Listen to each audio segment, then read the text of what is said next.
Yeah, we're going to start tonight with new details from our investigative team who have spent months digging into trucking safety. A company tied to a crash in Terrell that killed 5 people still has trucks on the road. Hope Trans is operating in dozens of states despite many new safety violations. Senior investigative reporter Tanya Iser joins us with her investigation. Tanya, what can federal regulators do about all this?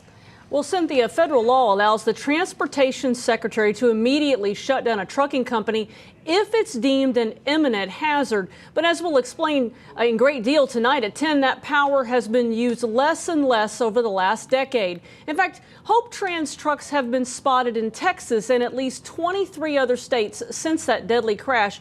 And that's based on data from GenLogs, which uses roadway cameras nationwide to track trucking companies. And since that deadly crash in Terrell on June 28th, federal inspection records and the trucking analytics firm Blue Wire show 35 new safety violations by Hope Trans and its drivers. Now let's take a listen to trucking safety expert Dale Prax. By the FMCSA not shutting them down, to me it's almost dereliction of duty. Why have they not acted? You know, that's the $10 million question.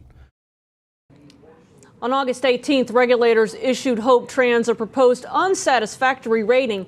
That gives the company 60 days to submit a plan and for that plan to be approved by the Federal Motor Carrier Safety Administration. We have repeatedly reached out to Hope Trans for comment and they have not responded. Tonight at 10, we'll dig into why the government hasn't moved faster and how experts say Hope Trans is part of a much bigger problem on America's highways, trucking companies running into safety troubles, then morphing into new companies. They're called chameleon carriers, and you'll hear from a trucker who says his experience at Hope Trans is a prime example.